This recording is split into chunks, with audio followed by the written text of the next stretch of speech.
My name is Sarah Vane, and I grew up in Lexington. I was born in Maryland, but we moved here when I was just about a month old, so I've been in Kentucky for my whole life.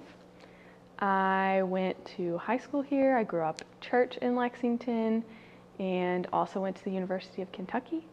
So I would say I've pretty much been here for everything. After college, I went on a 6-month mission trip. So I lived overseas during that time, and then I lived in Colorado for about 9 months while I took a job out there. But then it became remote during COVID, so I moved back to Kentucky. Fair enough. Did you like Colorado?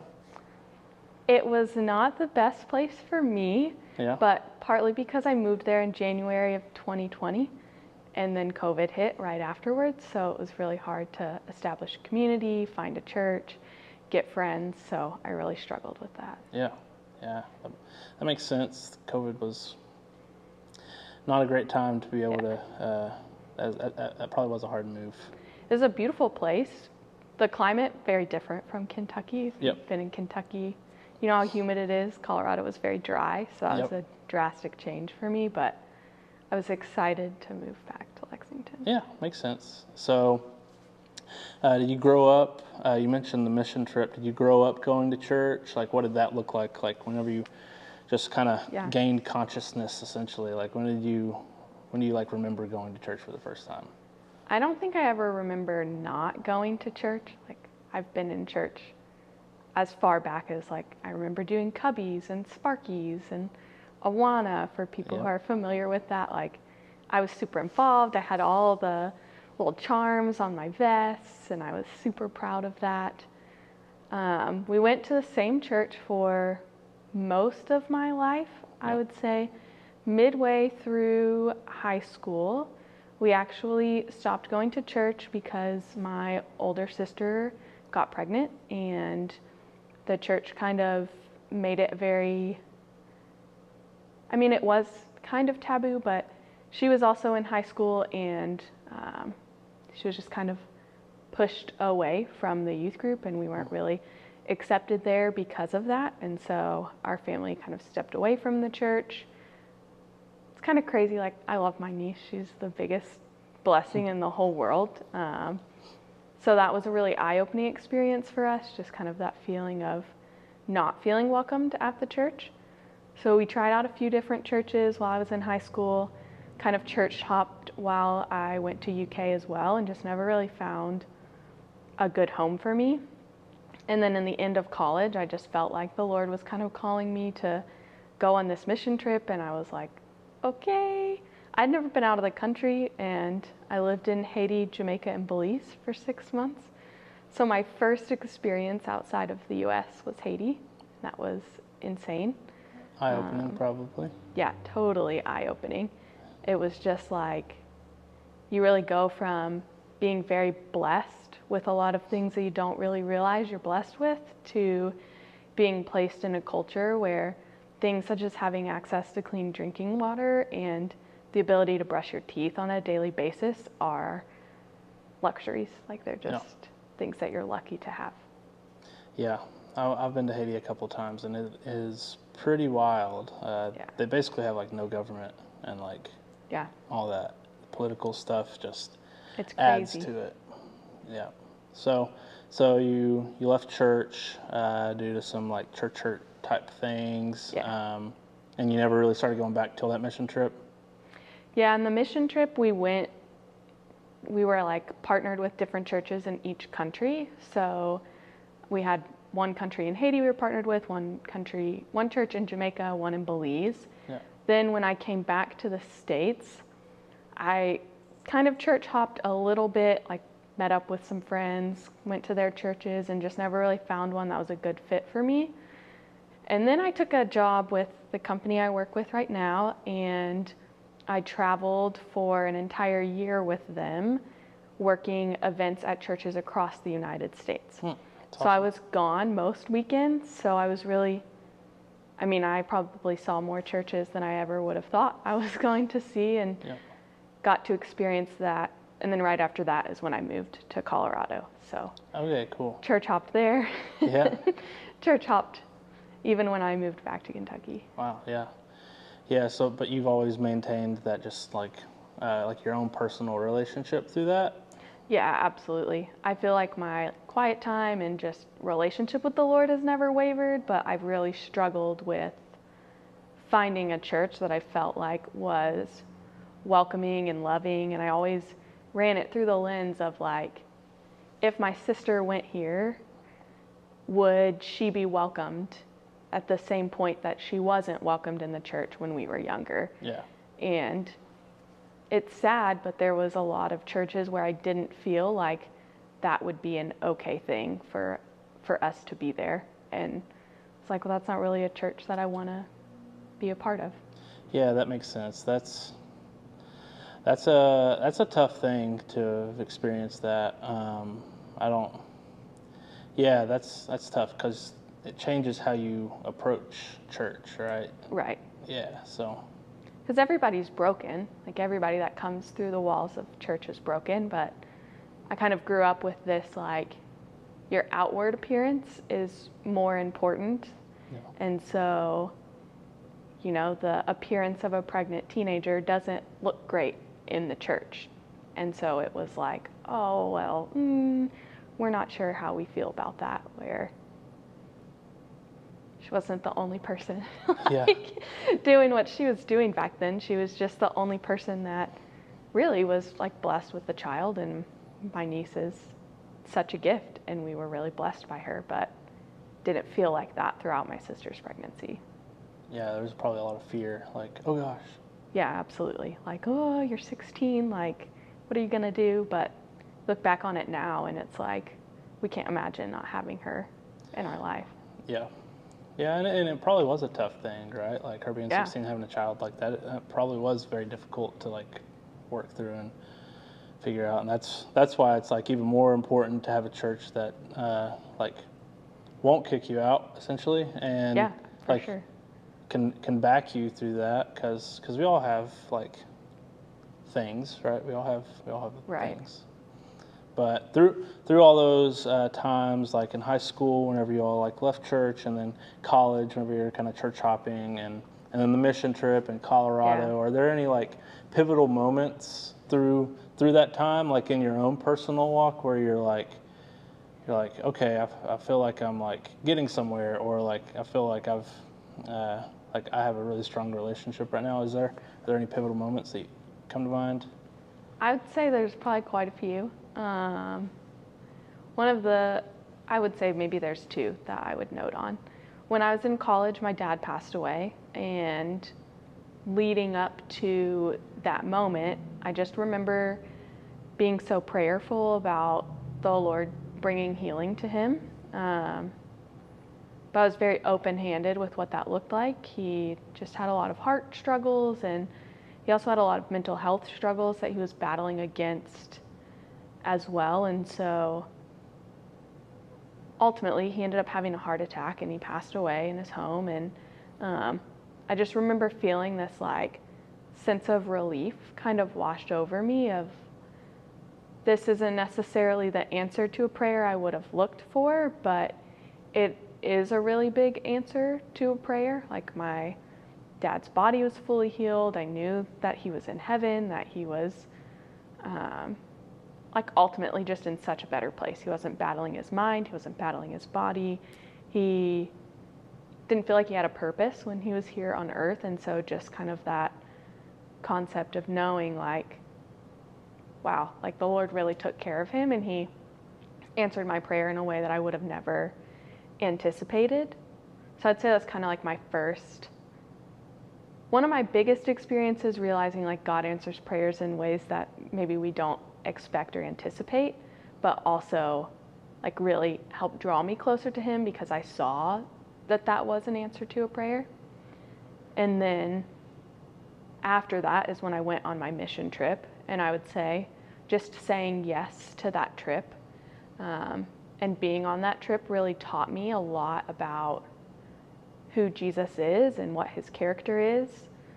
So I grew up kind of with this idea that you had to earn God's love, or you had to do all of these check marks, or you couldn't do X, Y, and Z, or you weren't a good Christian. And on that trip, I was really immersed in like a lot of different cultures where relying on Jesus was really the only thing that you had. Like, you didn't have the comforts of your daily life to fall back on. Like, you were so uncomfortable that the only peace you had was in Jesus. And so I think just over that 6-month period, I really learned what that means and what it means to sacrifice your life for Jesus and for the Lord. And I think a lot of those lessons have kind of carried with me throughout my life. Yeah, that makes total sense. That takes a good bit of maturity to be able to see, like, through your dad passing away, like, God's hand in that, right? Like, right. And how that works. That takes a good bit of maturity to be able to see that and not just be like, why, God? Like, why did you let this happen? Yeah. And I'm sure there was some of that, because, like, that's a natural response to that event, right? So, and it seems like a similar response to, like, whenever you were on that mission trip, right? Like, it's like, oh, these people are like they don't have clean water, like they don't have this or this or this, but like look at the joy on their face, look how they like interact with each other, and like look how they love each other, right? So you can see a lot of like Christ in that. And that's not necessarily a result of their situation, right? Yeah, it's a result of their heart situation. Yeah. So you obviously go to Macedonia. Kind of give a brief little aside of how you kind of started coming to Macedonia, like what brought you here, and then like maybe like what your involvement here looks like. Yeah. So I came to Macedonia because of my now fiance. So at the time, last summer, we were dating. We had just started dating, and I had kind of mentioned, like, I'm still looking for a church. I haven't really found the church home for me. And he invited me to come to a service. And it was one of those things where I was like, I don't really want to intrude on your faith, but I'm really enjoying this building and the people here, and the way that the lessons are being taught just felt very comfortable, like not familiar, but just like a home, you know? Yeah. So like pretty instantly I just was like, yeah, I'm gonna come here. And I'm pretty involved with youth group, so I'm one of the small group leaders for the middle school girls, which I love, and that was totally an answered prayer. Kind of through that same lens, like when I was church hopping, I was really looking kind of at the youth programs that churches had, and knew that that was a place I wanted to get involved in, but was really struggling with figuring out how to get involved with that. And Micah just really opened up the youth group and was like, we'd love to have you. And so I started with that almost right away last summer, kind of with the Squad Wars program that they had, and then started into youth group. And yeah, it's just been such a blessing. Like, the kids in our youth program are just so amazing, and you know, they've been through a lot of stuff in their life as well, but they really love Jesus and they really love to learn about him, and it's just really cool to get to be a part of that with them. Yeah. Do you think your like church hopping like time period, and then just like the struggles that you've had, do you think that allows you to like relate a little bit better with some of the students? Yeah, I would say for sure. Maybe changes the approach. Yeah, I was very loved, but I grew up in a large family. I was one of 5 kids. There was just kind of a lot of trauma and chaos that happened in our household, and I knew both of my parents loved me, but there was just a lot happening that wasn't great, maybe you would say. And my parents got divorced when I was in high school. There's just a lot of like arguing, bickering, sibling issues, all sorts of stuff growing up. And then on top of that, you add like losing a parent, my sister having a kid so young, and living overseas, being uncomfortable.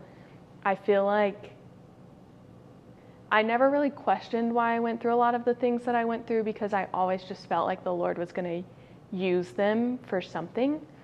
And we really do have a diverse group of kids at our church who have been through a lot of things, a lot of hard things that kids shouldn't have to go through. And we also have, a diverse group of kids who are just living their best lives right now. It's kind of on two spectrums, and I feel like it's much easier for me almost to relate to the kids who struggle more, because that was the spot that I grew up in, and I love being able to show them that God's with them no matter what, and He may answer their prayers, but it may not be how they expect it to be, and trying to help them discern what that looks like and understand, I prayed for this, but then this happened, and so is that just God answering your prayer in a way that maybe you're not expecting?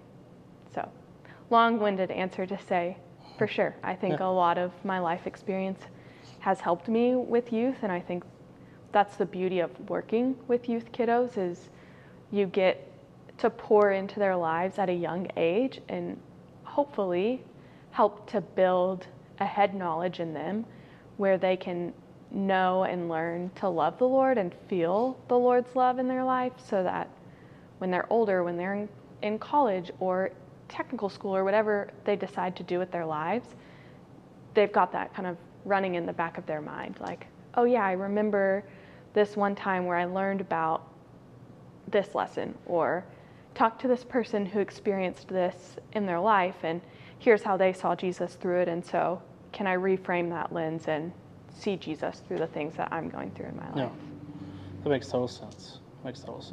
Yeah. So you're heavily involved with the youth and love doing that. Is there anything else?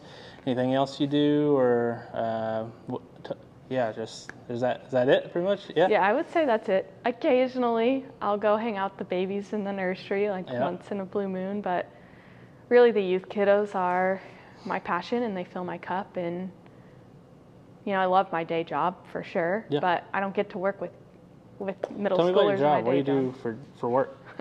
I work for a Christian nonprofit called Compassion International.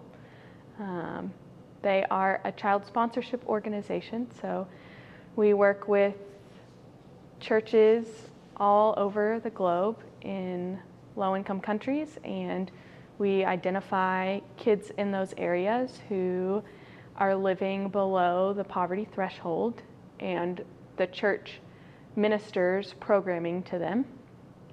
And then on the field side, we work to identify sponsors.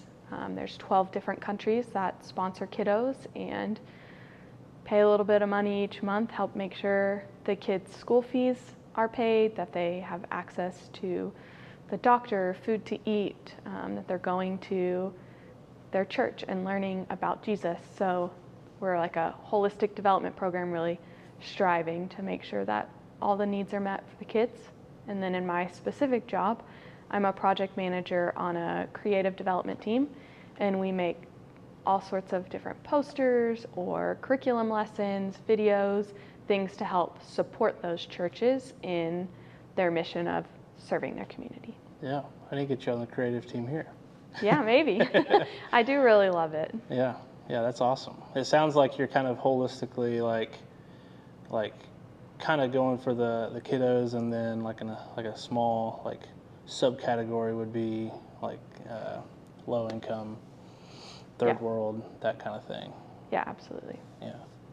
So before we close, this is a Since Jesus video. So everyone has a before Jesus, right? But not everyone has a since Jesus. And I know that you said that you grew up going to church. You don't really remember a time where you didn't go to church. Yeah. But if you did have a since Jesus moment or statement, what do you think that would be? Yeah, I think because I don't really remember my life before Jesus, kind of think of it in the since I have Jesus in my life, what are some of the things that I have? And I would say He's really opened my heart to loving and caring for people, and definitely not perfect at it, and I'm learning every day, but I often think of the song that says, "Break my heart for what breaks yours," because I feel like Jesus has really given me a tender heart, and I feel attuned to the things that people are going through and really just want to help love them through that. And so I would say Jesus really has kind of created in me a spirit of just joy and care and love that is a blessing to be able to hopefully share with people, and also just a spirit of peace. I would say there's a lot that can seem unnerving in life or stressful, and whenever I get to that really high point of I don't know what to do, I don't know what's next, I feel like the Lord just always kind of comes alongside me and just like almost whispers into my soul, like this is where I want you to go. And he always has kind of nudged me in the right direction and opened my heart up in that way. That's awesome, Sarah. I appreciate you sharing your story. I know that's not your whole story. Skipped over probably a lot of details, but I appreciate it. Absolutely. And thank you for the conversation. Yeah, you're welcome.